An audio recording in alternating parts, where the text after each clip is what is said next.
दोस्तों, आप सभी को मेरे YouTube चैनल में स्वागत है। चलिए एक कहानी शुरू करते हैं। अपराध बोध। कहानी को शुरू से अंत तक सुनने पर लाइक शेयर सब्सक्राइब जरूर करना। मम्मा, सावन आ गया। 8 वर्षीय आयुष ने अंदर आते हुए बाल सुलभ चपलता के साथ कहा, सावन आ गया मम्मा, तुझे कैसे मालूम? सब्जी चलाते चलाते विशाखा ने आश्चर्य मिश्रित स्वर में पूछा, यह लो आपको नहीं मालूम? खिड़की से बाहर झांक कर देखिए, बरसीरी बूंदियाँ सावन की मन भावन की। नन्हा आयुष विशाखा की नकल उतारते हुए बोला। हट शरारती।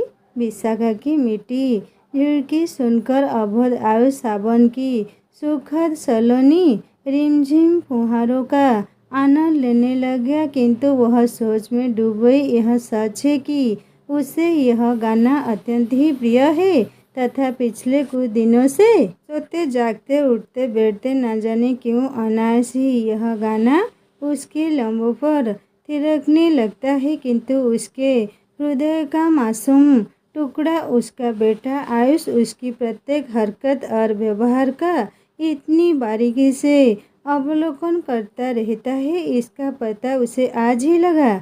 हम बड़े बच्चों को नादान मासूम समझकर उनकी उपस्थिति को अनदेखा करके कभी कभी अनपेक्षित असामान्य व्यवहार कर बैठते हैं, बिना इसकी कल्पना के कहीं हमारी क्रियाकलाप अविकसित नाजुक फूल के अवचेतन मन में जड़ी तो नहीं जमा रही हैं। भविष्य में जब उसे सतर्क रहना होगा, क्योंकि आयुष अब उतना अबोध एवं मासूम नहीं रहा है जितना कि वह सोचती थी। शायद नन्हे आयुष ने अपनी निर्दोष अदाओं से अनायास विशाखा की संपूर्ण अभिलाषाओं की अग्नि में कुछ कम कर फेंक दिए थे। वास्तव में उसका कलाकार मन सदैव अतृप्त ही रहता था। निरंतर स्थानांतरण के कारण वह अपनी कला में कोई निकाल नहीं ला पाई थी। नई जगह जाकर जब तक वह थोड़ा व्यवस्थित होती, टूटे सूत्रों को सहेजने का प्रयास करती, स्थानांतरण का आदेश आ जाता और तिनका जोड़ा स्वप्न फिर बिखर जाता है। संगीत, नृत्य, नाटक में विशाखा की बाल्यावस्था से ही रुचि रही है। स्कूल से लेकर कॉलेज तक कोई भी सांस्कृतिक कार्यक्रम उसके बिना अपूर्ण ही रहता था। आज भी शादी विवाह का मौका हो, जन्मदिन हो या विवाह की वर्षगांठ, लोग उससे फरमाइश कर ही बैठते हैं तथा प्रत्येक अवसर के लिए उपस्थित गानों के खजाने में से कोई गाना सुनाकर वह महफिल की रौनक में चार चांद लगा ही देती है। सच पूछिए तो उसके पति राजीव भी उसकी प्रशंसा सुनकर गौरवान्वित हो उठते हैं। उन्हें अपनी सहधर्मिणी की इस योग्यता पर नाज है। राजीव पीडब्ल्यूडी में एग्जीक्यूटिव इंजीनियर है। गाड़ी बंगला नौकर चाकर सब मिले हैं। नाम है, इज्जत है और इससे भी बढ़कर है राजीव का सुदर्शन एवं आकर्षक व्यक्तित्व तथा उनका उसके प्रति अगाध प्रेम और विश्वास है, जिसके कारण उसको अपने संध्या स्वतः स्वप्न के बिछड़ने का दुख तो अवश्य होता है, किंतु हताशा नहीं। बुरे के भी दिन फिरते हैं। प्रत्येक कार्य का अपना एक वक्त होता है। विशाखा उसी वक्त का इंतजार कर रही है जब उसके अविकसित स्वप्न साकार रूप में आकर निज हिस्सों से उसे गढ़ेंगे, तराशेंगे एवं संभालेंगे। क्या बात है, कहाँ खो गई हो? राजीव ने रसोई में आकर उसके सामने खड़े होकर कहा, आज इतनी जल्दी कैसे? राजीव की आवाज़ सुनकर विशाखा चकित होकर बोली। वह अपने ख्यालों में इतनी खोई हुई थी कि राजीव की गाड़ी का हॉर्न भी उसे सुनाई नहीं पड़ा था। बस तुम्हारी याद आई और दौड़कर तुम्हारे पास चला आया। राजीव ने प्रेमा से दृष्टि उस पर डालते हुए कहा, क्यों झूठ बोलते हो? लज्जाई शर्माई सी विशाखा बोल उठी थी। झूठ मैडम, इतनी सुहाने मौसम में आपका साथ हो और हाथ में गर्मा गर्म पकौड़ियों की प्लेट हो तो मज़ा आ जाए। अगर आपको कोई तकलीफ ना हो तो। वाक्य अधूरा छोड़कर राजीव ने प्रश्नवाचक मुद्रा में उसे देखा। तकलीफ कैसी? आप फ्रेश होकर आइए, तब तक मैं गर्मा गर्म पकौड़ियाँ बनाती हूँ। पकौड़ियाँ खाने की इच्छा कर रही है। यदि मैडम को कोई तकलीफ ना हो तो। राजीव के मुख से औपचारिक वाक्य सुनकर मन में कहीं कुछ डर गया। नौकर छुट्टी पर चला गया है तो क्या अधिकार पूर्वक मनवांछित डिशेज के लिए आग्रह भी नहीं कर सकते? माना वह अमीर माता पिता की इकलौती संतान है। विवाह के समय ही उसके पिता ने अपने विश्वस्त नौकर रामू के पुत्र श्यामू को घर के अन्य कार्यों के साथ खाना बनाने के लिए उसके साथ भेज दिया था। पिछले 10 वर्षों से उसने रसोई की जिम्मेदारी संभाल रखी है।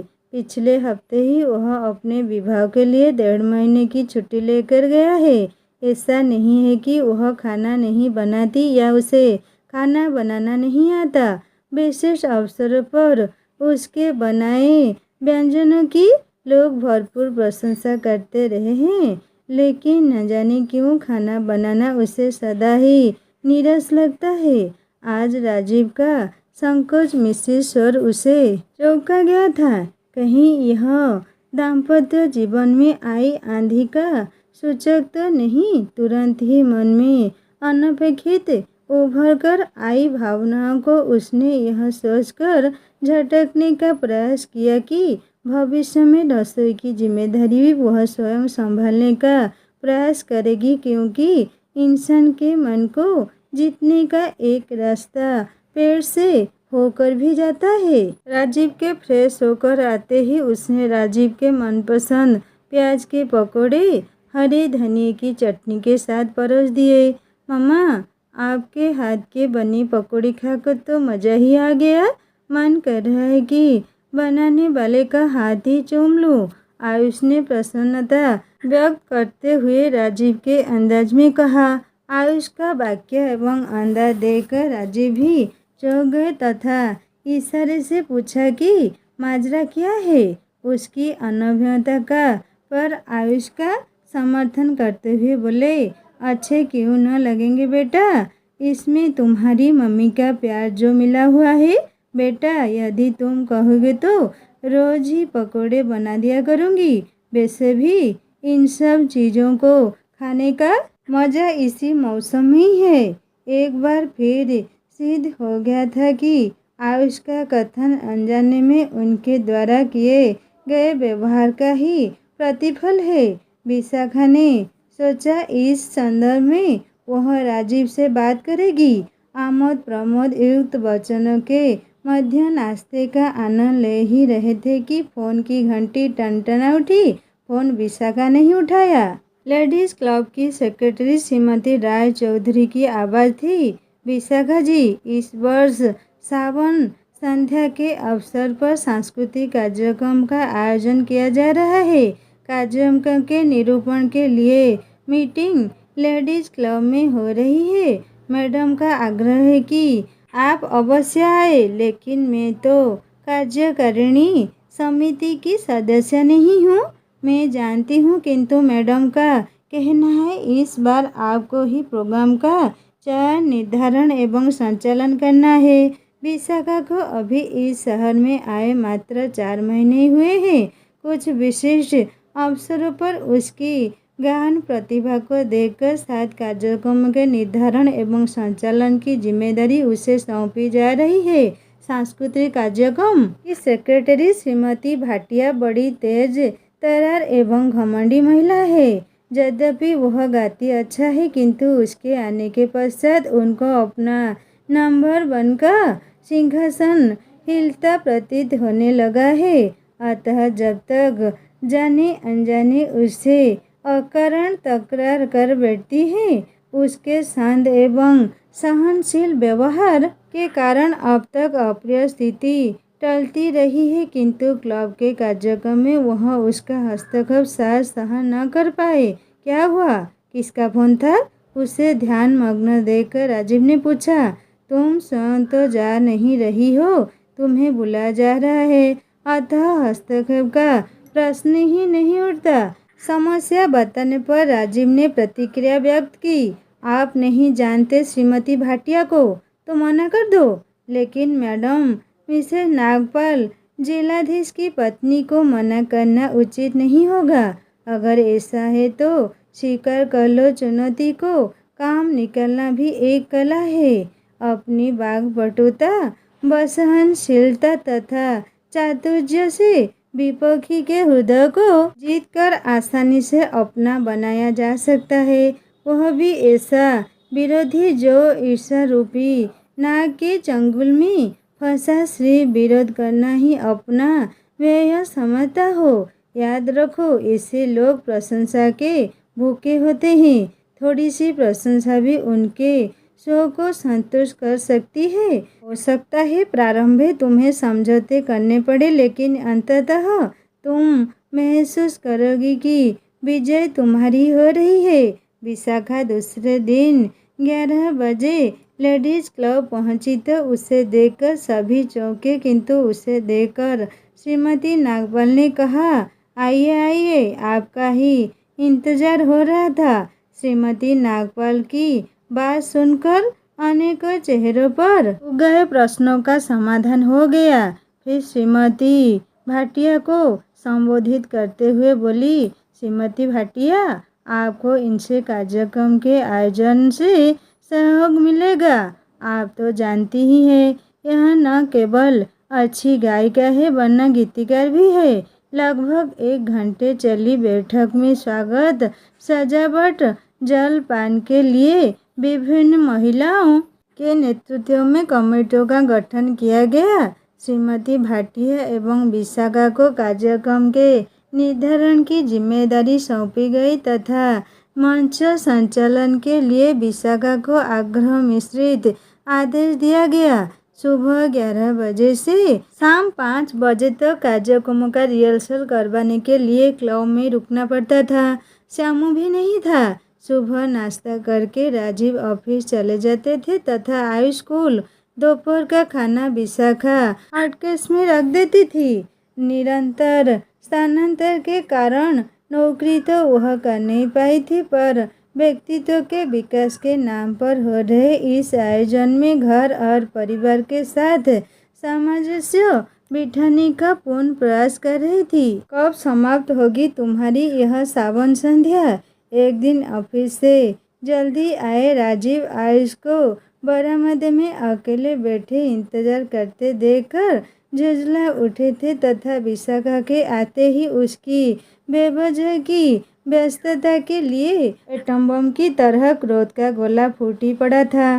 ड्रामे का रिहर्सल कराते कराते उसे देर हो गई थी। पड़ोसी मिसेस तलवार को भी आज कहीं जाना पड़ गया था, जिससे वह चाबी भी नहीं दे पाई थी, वरना उसकी अनुपस्थिति में वही आयुष का ध्यान रखती रही है। एक बार उसके आभार प्रकट करने पर वह बोली थी, इसमें आभार की क्या बात है? आवश्यकता पड़ने पर पड़ोसी ही पड़ोसी के काम नहीं आएगा तो कौन आएगा? बस 25 दिन बाकी है। विशाखा अपराधी से बोल उठी थी। अभी 25 दिन बाकी है। 10 दिन में ही घर की यह हालत हो गई है तो आगे क्या होगा? राजीव का क्रोध अभी भी शांत नहीं हुआ था। अश्रु भर आए थे नयनों में। रुआंसा हो उठा था मन। कितना स्वार्थी होता है पुरुष। स्त्री सदैव निज इच्छाओं को त्याग कर सुख दुख, हरी बीमारी की परवाह किए बगैर प्रत्येक हाल में जीवन साथी के साथ चलना चाहती है, किंतु उसका पुरुष मनमित आराम में आए तनिक से व्यवधान से तिल मिलाकर संपूर्ण त्याग और बलिदान को पल भर में कटीले वाक्यों द्वारा तसह नसह कर उसे कटघरे में खड़ा करने से नहीं चूकता है। मन बेदन हो उठा था। इतना आगे बढ़ने के पश्चात पीछे हटना भी तो संभव नहीं था। काश आज श्यामू होता तो ऐसी स्थिति ही नहीं आती। विशाखा ने सोचा कि कोई अस्थायी नौकर मिल जाए तो रख ले, लेकिन इतना विश्वास प्राप्त नौकर, वह भी कुछ दिनों के लिए, मिलना संभव ही नहीं है। वैसे इस जिले में सभी अधिकारियों के घर सरकारी नौकर है, बस आज्ञा देने की देर होती है, फील्ड से तुरंत आदमी आ जाते हैं। सरकारी नौकर होने के कारण चोरी का भी डर नहीं रहता है, किंतु सरकारी व्यक्ति से व्यक्तिगत काम करना राजीव के आदर्शवाद के विरुद्ध रहा है। पिछले 10 वर्षों में जब वह अपने आदर्शों से नहीं डिगे तो अब तो कोई प्रश्न ही नहीं उठता ना। अभी समस्याओं में उलझी विशाखा हैरान परेशान थी कि एक झटका और लगा। पड़ोसन श्रीमती तलवार की सास का देहांत हो गया और वह सपरिवार घर चली गई। चाबी की समस्या उठ खड़ी हुई, अतः एक ही ताले की 3 चाबियां बनवाई गई, एक राजीव, एक नन्हे आयुष एवं एक संग उसके पास रखती। घर बाहर दोनों फ्रंट पर युद्ध चालू था। राजीव को पसंद नहीं था कि आयुष स्कूल से आने के पश्चात अकेला घर में रहे और उधर श्रीमती भाटिया से लोहा लेना पड़ रहा था। यहाँ राजीव की सलाह सकल सिद्ध होती नजर आ रही थी। प्रत्येक कार्यक्रम का निर्धारण श्रीमती भाटिया की रुचि को ध्यान में रखकर करने की विशाखा योजना ने उनके स्वभाव में परिवर्तन ला दिया था। उनकी किसी भी सलाह की प्रशंसा करते हुए विशाखा तुरंत मान जाती थी, जिसके कारण यदि बाद में वह उसमें संशोधन करना चाहती थी तो वह भी बिना प्रतिरोध किए अपनी सहमति दे देती थी। अर्थात हो वही रहा था जो वह चाहती थी, पर वह श्रीमती भाटिया की सहमति से। उधर आयुष को वह स्कूल से सीधा क्लब बुलवा लेती थी तथा राजीव के घर लौटने से पूर्व भी लौटने का प्रयत्न करती। रात्रि की सब्जी भी यथासंभव सुबह ही बनाकर जाती, जिससे शाम का समय वह दोनों के साथ बिता सके। योजनाबद्ध कार्य के द्वारा टकराव मन मुटाव को टालने का वह हर संभव प्रयास कर रही थी। फाइनल रिहर्सल के दिन 20 नाच गानों से सिर्फ 15 का ही चयन हुआ। एक हास्य एकाकी कार्यक्रम की जान थी। कुछ गाने डांस तो सचमुच इतने अच्छे थे, वह भी उन महिलाओं द्वारा जिन्होंने घर से बाहर कभी कदम भी नहीं रखा था। यद्यपि डांस और नाटक का निर्देशक विशाखा ने किया था, किंतु प्रशंसा की वास्तविक हकदार तो वे महिलाएं थी जो पूर्व मनोयोग से उसकी कल्पना को साकार रूप प्रदान कर रही थी। उनका उत्साह देखते ही बनता था। श्रीमती नागपाल भी व्यक्तिगत रूप से उपस्थित रहकर मार्गदर्शन करती रहती थी।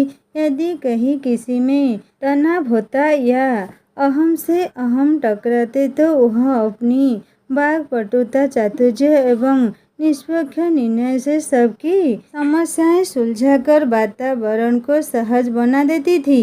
वह महिला क्लब को एक नया आयाम देना चाहती थी। महिलाओं की दबी छुपी प्रतिभा जो घर गृहस्थी के पाठों में पिसकर अर्थहीन होती जा रही थी, को उभारना तराशना चाहती थी। वह सामाजिक रूप से जागरूक महिला थी। वह महिला क्लब को केवल हाउजी या खाने पीने का निरर्थक माध्यम ही नहीं बने रहना चाहती थी, वरना वह महिला क्लब के माध्यम से एक मंच का निर्माण करना चाहती थी, जहां महिलाओं का सर्वांगीण विकास के लिए वह सतत प्रयत्नशील रहती थी। कैरम टेबल टेनिस की प्रतियोगिता के अतिरिक्त उन्होंने 2 महीने पूर्व वाद विवाद प्रतियोगिता का भी आयोजन किया था। उसमें भी महिलाओं का उत्साह देखते ही बनता था। क्लब की इमारत में ही उन्होंने टेबल टेनिस, कैरम और चेस की व्यवस्था करवाई थी तथा बैडमिंटन के लिए हॉल के निर्माण का कार्य जारी था। पठन पाठन की सुविधा की क्षुधा को शांत करने के लिए कुछ पत्रिकाएं तथा स्तरीय पुस्तकों के क्रय हेतु प्रत्येक माह निश्चित राशि का भी निर्धारण किया गया था। सामाजिक सेवा के लिए 4-4 महिलाओं की एक टीम बनाई गई थी, जो हर सप्ताह एक दिन गरीब बस्ती में जाकर बच्चों तथा प्रौढ़ व्यक्तियों को शिक्षा प्रदान करती थी।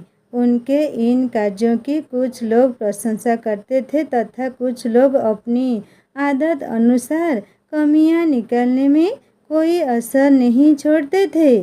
सावन संध्या का आयोजन इस शहर में पहली बार हो रहा था अतः चर्चा का विषय बन गया था। श्रीमती नागपाल भी आलोचना का शिकार बनी, जिन्होंने इस कार्यक्रम को सफल बनाने के लिए सरकारी महकमे का उपयोग किया था। ऊपर से सब शांत थे किंतु अंदर ही अंदर सब उबल रहे थे। घर की बड़ी बुढ़िया भी कहने लगी थी कि यदि यही हाल रहा तो एक दिन घर बर्बाद हो जाएगा। कुछ लोग व्यंग्य करते न थकते।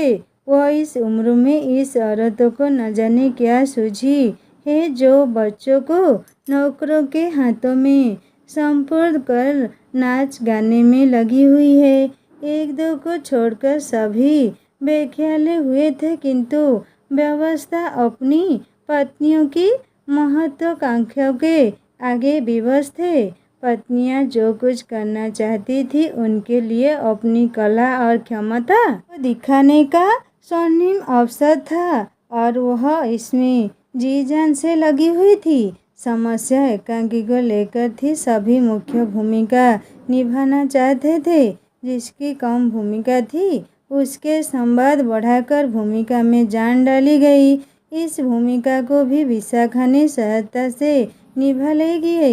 भी संतुष्ट कार्यक्रम की वीडियो रिकॉर्डिंग करवाने की बात सुनकर सभी महिलाओं में आंतरिक उत्साह भर गया था। आखिर वह दिन भी आ गया जब हरे हरे परिधानों में सभी सबरी महिलाएं किसी अप्सरा से कम नहीं लग रही थी। हरे कपड़ों के द्वारा स्वागत द्वार बनाए गए थे। हरे पौधे वाले गमलों को सभागृहों में जगह जगह रखा गया था। सभा भवन की दीवारों पर मयूर आकृतियां नर्तन करती नजर आ रही थी। मानो हरियाला मस्ताना सावन संग चलकर सभा भवन में हरियाली मन भावन छटा बिखेर कर कृतिमता के वातावरण को अपने निसर्ग प्राकृतिक स्वरूप से ढंकने की चेष्टा कर रही हो। अतिथि महिलाओं का स्वागत हल्दी कुमकुम लगाकर तथा बेणी पहनाकर किया गया। शहर के गण्यमान्य व्यक्तियों की पत्नियों को अतिथि के रूप में बुलाया गया। कमिश्नर की पत्नी श्रीमती नीना दीक्षित मुख्य अतिथि थी। कार्यक्रम का प्रारंभ स्वागत गान से हुआ। एक के बाद एक कार्यक्रम पर हास्य एकांकी ने सबका मन मोह लिया। ज्योति कलश छलके नाम गीत पर सीमा भंडारी ने इतना अच्छा नृत्य प्रस्तुत किया कि सबने दांतों तले अंगुली दबा ली। वह कुशल नृत्यांगना लग रही थी। सावन सुंदरी के ताज की हकदार भी वही बनी। सभी प्रसन्न थे। कार्यक्रम का समापन जलपान से हुआ। पूरे दिन के अथक परिश्रम के पश्चात जब विशाखा घर लौटी तो लगा पूरा बदन थक कर चूर चूर हो गया है। किचन से आवाज़ें आती सुनकर किचन की ओर पैर संग मुड़कर गया तो राजीव आयुष के लिए गैस पर दूध गर्म कर रहे थे और वह जिद करते हुए कह रहा था, पापा हम दूध नहीं पिएंगे, हमें कल की तरह ब्रेड आमलेट खाना है। बेटा जिद मत करो, पहले दूध पी लो फिर मैं ब्रेड आमलेट बना कर देता हूँ। राजीव का विवशता भरा स्वर सुनकर आंखों से गंगा जमुना बहने लगी। पत्नी और माँ का कर्तव्य कहीं दूर छिटक गया था। माना वह एक क्षेत्र में सफल रही थी किंतु दूसरा तो नहीं संभाल पाई। राजीव जिन्होंने कभी एक कप चाय तक बनाकर नहीं पी थी, वही राजीव आज आयुष के लिए ब्रेड आमलेट बना रहे हैं। आंसुओं को आंखों में ही रोकने का यत्न करती हुई वह किचन में जाकर बोली, आप आराम कीजिए, मैं आयुष को ब्रेड आमलेट बनाकर देती हूँ। कैसा रहा आपका सावन संध्या का कार्यक्रम? आप थके होंगी, आप आराम कीजिए। आज आप भी इस बंदे के हाथ का कच्चा पक्का खा कर देखिए। राजीव ने उसकी सहायता को नकारते हुए उसकी ओर मुस्कुराकर देखते हुए कहा, अपने घर में ही अजनबी बन गई थी विशाखा। वह समझ नहीं पा रही थी कि राजीव व्यंग्य कर रहे हैं या वास्तव में सहानुभूति प्रकट कर रहे हैं। मम्मा, आप झूठी हैं। आपने कहा था कि सावन में आप हमें रोज पकौड़े बनाकर खिलाएंगी, पर आपने एक दिन भी पकौड़े बनाकर नहीं खिलाए। सावन संध्या का नाम सुनकर नन्हा आयुष शिकायत भरे स्वर में बोला, बाबा, आपको पकौड़े खाने हैं? मैं अभी बनाकर देती हूँ। श्यामू ने अंदर आते हुए कहा, तू कब आया? कैसी रही तेरी शादी? स्वर को यथासंभव संयत बनाते हुए उसने श्यामू से पूछा।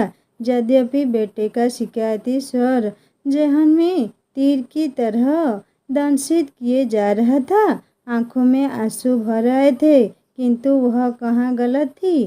क्या उसका सामाजिक कार्यक्रमों में भाग लेना गलत था या सब कुछ सामान्य है उसके लिए? स्वयं अपराध बोध से ग्रसित उसका मन सबके सहज व्यवहार को ही असहज समझने की भूल कर रहा है।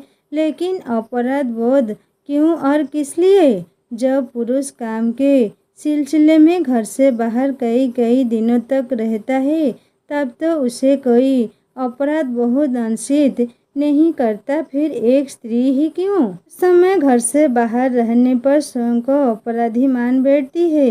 एक ही समाज में यह दोहरा मापदंड क्यों? मन में कुछ कसमसाने आने लगा था। मैम साहब, बस अभी आ रहा हूँ। विवाह तो हो गया, गाना 2 बरस बाद होगा। मेरे जाने से आपको बहुत तकलीफ हुई होगी। श्यामू ने हाथ धोकर किचन में घुसते हुए कहा, बाबा के लिए आमलेट बनाकर 2 को बढ़िया कड़क चाय बना दो।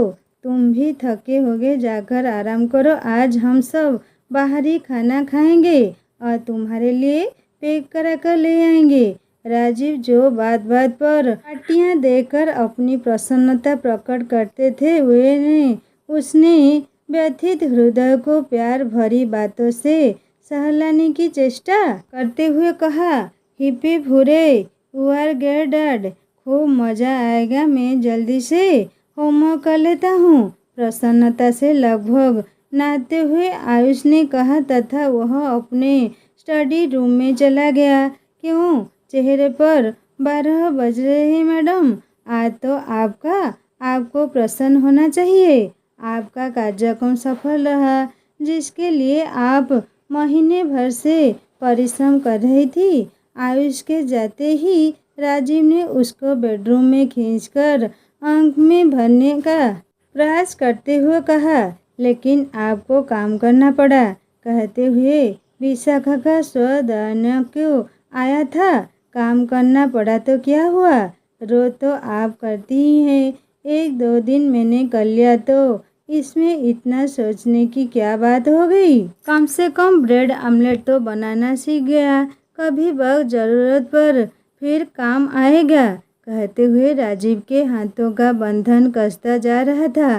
पुरुष की सफलता के पीछे जिस तरह स्त्री का योगदान होता है, उसी प्रकार स्त्री की सफलता के पीछे पुरुष का योगदान होता है। इस तथ्य से आज विशाखा का भली भांति साक्षात्कार हो गया था, पर यह तभी संभव है जब दोनों के विचारों में सामंजस्य हो, आदान प्रदान की परिभाषा अच्छी तरह समझते हो, तभी वे एक दूसरे के पूरक बनकर मनोवांछित लक्ष्य को सफलतापूर्वक प्राप्त कर सकते हैं। राजीव के सतत बाहुपाश में मन में उगे अपराध बोध का दंश कम होने लगा था तथा खोया आत्मविश्वास लौट आया था।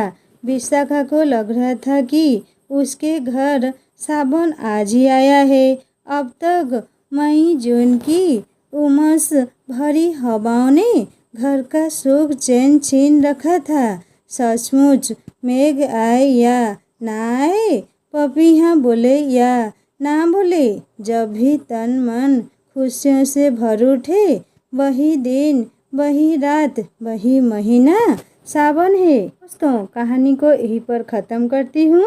कहानी कैसी लगी मुझे ज़रूर कमेंट करके बताएगा और अच्छी लगी तो लाइक करना, दोस्तों से शेयर करना और सब्सक्राइब करके बेल आइकन दबा देना। और एक नई कहानी जल्दी लेकर आऊँगा। नमस्ते।